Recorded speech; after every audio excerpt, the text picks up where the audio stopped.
Good morning. Good morning. Welcome to Unity Center, Pflugerville. Today the talk is titled Surrendering from Expectations. And Bruce, the song, I Cast All My Care. Perfect. You're absolutely, I've got what my dad used to call God bumps. We call goosebumps, he called them God bumps. Your meditation was amazing. And Larry, your music supporting it was just beautiful. Thank you all. So we're talking about expectations, and let me take a moment here to explain that I'm not talking about the expect a miracle expectations. In the Revealing Word, Charles Fillmore defines expectation as anticipation of divine good, looking about for the wondrous benefits God has prepared for us. In every person is that which causes him always to hope for and to expect that which is good and true. This very expectation helps the good to become active. Well, therefore, we are allowing ourselves to be open to whatever blessings come to us. This sense of expectation opens us up to God's good, His infinite good, His wisdom, and His blessings. These expectations are not limiting or judgmental. I'm speaking of our more human nature, the expectations we have placed on others and on ourselves. So let's first look at the meaning of expectation. The New Oxford American Dictionary defines it as, quote, a strong belief that someone will or should achieve something. In teaching and in parenting, we were told to hold a child up to the highest of expectations, that a child will live up to or down to your expectations of them. But that is our concept of what should be done or who they should be. For example, many parents decide what path their child will take.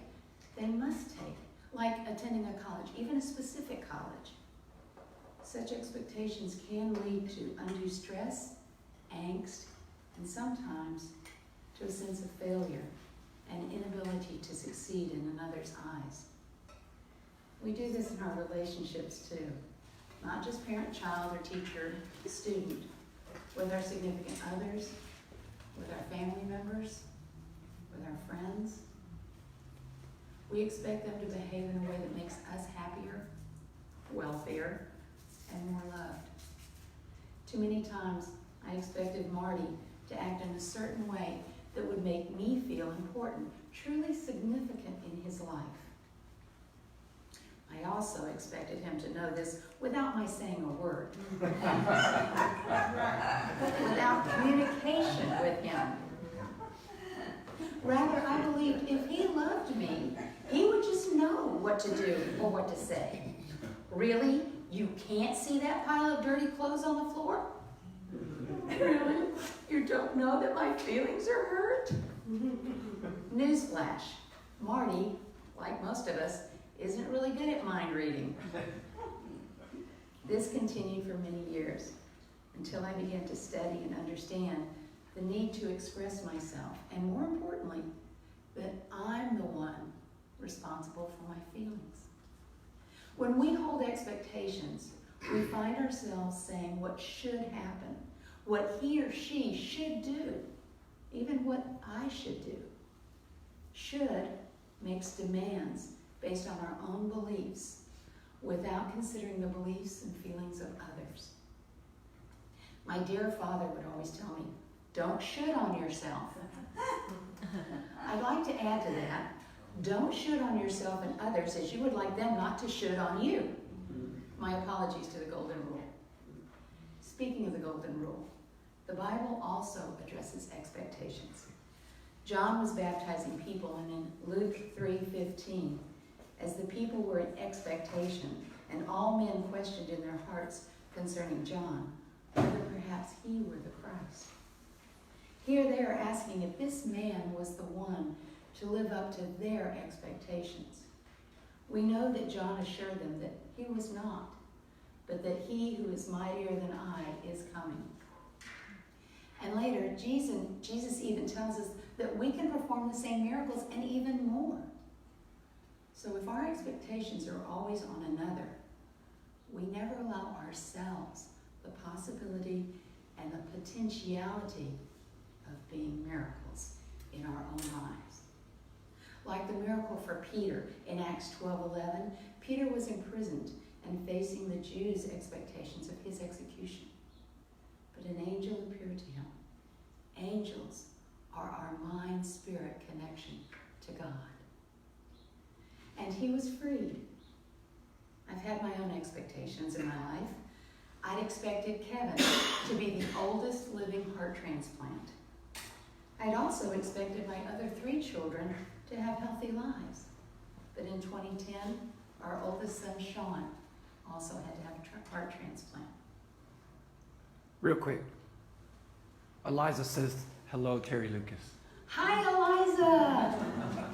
It's so good to have you with us. Oh, makes my heart feel really good, Eliza. So how do we free ourselves? How do we let go of expectations and surrender our lives to the higher good? Let's look at the word surrender. The New Oxford American Dictionary defines surrender as to give up on or hand over, to abandon oneself entirely. So let's look at give up. To cease making an effort. Our humanness has instilled a negative connotation to giving up, to resign oneself to failure, but letting go to divine order in our lives and the lives of our loved ones isn't negative, and it definitely isn't failure. First, we must embrace the concept that all experiences, even the most tragic ones, hold the potential for miracles in our lives. When Kevin died, I would never have imagined all the positive experiences I would have. I knew I wanted to do something for our amazingly supportive community. The town here, Pflugerville, that had been our town, had been there at Kevin's memorial service. We'd only lived in Pflugerville for 4 years, and Kevin was only 15 years old. But over 500 people attended his memorial service, supporting Marty, our kids, and myself. It was miraculous. Then Marty decided to start an explorer post with Pflugerville Volunteer Fire Department so that he could be involved in scouting with our daughter Heather and the youth of our community. He asked me to be his co-leader in the post. I enjoyed being part of that experience immensely. Brian, our second son, had become a volunteer firefighter, and soon Heather and I became volunteer EMTs. I've been asked to speak on several occasions for the American Heart Association in support of AEDs in our schools. I spoke before the Congressional Committee at our state capitol in favor of the AED bill. I've even started my own company, teaching first aid, CPR, and AED use to others. I used Kevin's initials to name the company. K for Cardiac Lifesavers. So our company name, Cardiac Lifesavers, we teach in his honor and his memory so that we can save lives. I've met so many wonderful people through all these experiences, and I never thought my life would bloom into such an amazing opportunity for service. I let go of expectations. But by letting go, I've learned to accept life as it comes. I realized that instead of holding everyone in expectation, which can lead to a sense of failure and inability to succeed, I choose to hold everyone in potential, whatever that looks like for them, which is much more freeing than limiting expectations.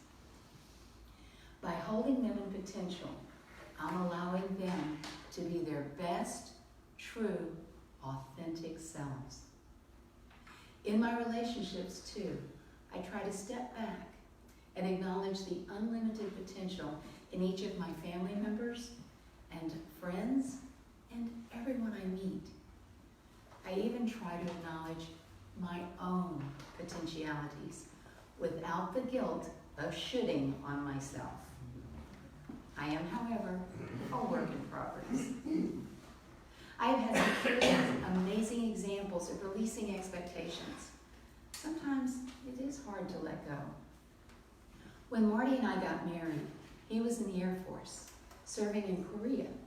We had become engaged before he left, and I continued with my junior year of college. He wrote that he wanted to come home on leave at Christmas time and get married. So we did, and he went back to Korea, and I went back for the spring semester of my junior year. I had told him that I had every expectation of finishing my degree. So when he got his assignment, we were sent to Rantoul, Illinois.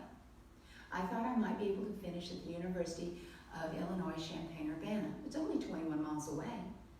But Marty's assignment for weather forecasting school was over in March.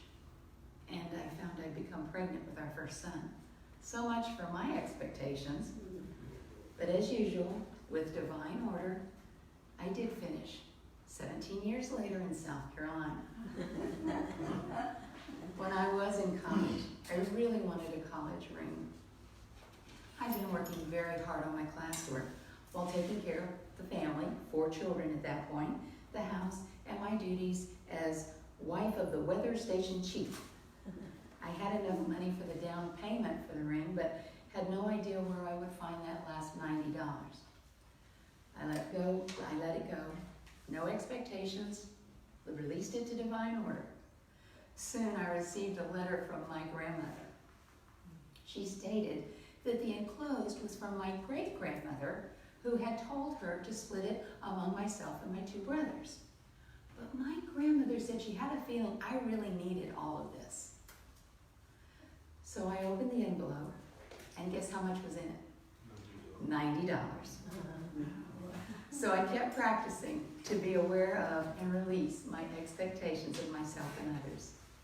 By allowing everyone to be whom they are here to be, we connect with the love of God for each other. It's not easy. It took a miracle of letting go for me to realize potentiality. Almost 16 years ago, on September the 11th, 2003, I was at Unity of Austin, sitting in my normal pew. Though the pew was normal, the time wasn't. The church was having a special evening memorial service in remembrance of those we'd lost in the Twin Towers of the World Trade Center, and other losses in our lives. I'd experienced many losses those last few years. Life in general had become a crushing weight on my shoulders. My job was far more challenging. That's the nice way to put it. My family seemed to be in constant turmoil, and I felt adrift with no direction. As I sat in the pew, I felt crushed, sent to my knees with such isolation that I felt my heart rip open. As tears came to my eyes, I heard in my silent voice of despair and a release. I let it all go, God. I give my life to you. Whatever I'm here to do, I surrender to your infinite wisdom and love. My life is yours, God. My life is yours to do with as you wish. I left the service not knowing and not planning what my future would be. I embraced the feeling that God would guide my life and I would walk the future in his care. The next day, I would realize the power of letting go. It was a Friday, and my students had entered my classroom and began working in a manner that really surprised me. They were working quietly on their warm-ups. It's a Friday morning, a class of 8th graders, and they're working quietly. That's a miracle in itself. As a volunteer emergency medical technician with Pflugerville Volunteer Fire Department, I always carried a pager. Although I never looked at it during class time, when it began to vibrate that morning, I looked and saw the address of our school, and it had a medical emergency. Another teacher was walking past my room, and with the class working so well, I asked her if she'd watch my kids while I ran to the office to see if they needed me. I told her, I'm just going to the office, see if they need any help. I'll be right back. As I headed to the office, another teacher called to me, "Hurry, Teri, it's in the art room." I didn't know what it was, but from the sound of her voice, I began to run. When I arrived, I found the school nurse and our police resource officer on the floor with a young 6th grade boy. They were trying to give the child air using a bag and mask. When the nurse saw me enter, she looked and said, "I don't know if I'm getting any air in." So I took the stethoscope off her neck and checked lung sounds and said, "You're getting air in." And I knelt down next to the child and I prepared to start compressions. And then another police officer entered the room with an AED, an automated external defibrillator. I applied the pads to the boy's chest, and the machine analyzed his heart and recommended a shock. At that time, I'd been trained not to use the machine on a child less than 11 years or under 90 pounds. But everyone began telling me, "Push the button, Teri, push the button," as it flashed on the machine. I asked, "How old is he?" No one knew. I asked, "How much does he weigh?" Knowing with that statement that no one would know that. So I took a breath. And in that instant, I closed my eyes and said, "Please, God, tell me what to do." And I heard in that still voice, "Push the button." So I cleared and I pushed the button and I waited for the machine to tell us what to do next. It cleared us to be in CPR compressions, and I began chest compressions while the nurse and our resource officer continued ventilations. The AED is designed to go 2 minutes until it analyzes again, allowing for CPR to continue during that time, and then it will check the heartbeat again. Nearing the end of the 2 minutes, I noticed that boy's eyelids start to flutter. As the machine came to announce "Do not touch analyzing," his eyes opened and he was looking at me. And he started looking around the room, the terror and panic in his face. Just then the paramedics entered the classroom. I gave them patient report and we left them with the student as we went to stand in the hall. The nurse, officer, and our principal and myself all cried with joy as we heard the boy talking to the paramedics, crying, telling them, "Don't do that," when they were trying to put the IV in. We knew he was totally back. Life began to settle down. I returned to my class to relieve the teacher who had covered for me. It wasn't until lunchtime that I saw the nurse again, and we began to process what had happened during the morning. At that point, the nurse looked at me and she said, "Well, Teri, maybe this helps a little bit and makes up just a little bit for Kevin." I looked at her and realized how truly personal this had become for me. Kevin's death 11 years earlier was always a part of every breath I took. I knew at that moment how my life had changed, how this boy's family would not go through what our family had when our Kevin had died, how I'd been blessed to be part of a miracle. It was in the letting go, the surrendering without expectations, that I truly knew why I was here and why I'd lived the life I'd lived. That moment during the church service, that moment of crushing, heartbreaking knowing that I had no power, that moment of realization that my expectations were fruitless, gave my life new meaning. Yes, I gave my life to God without expectations, but with the promise of potentiality. And He gave me the greatest blessing of all. He gave me a chance to save a life and to change mine.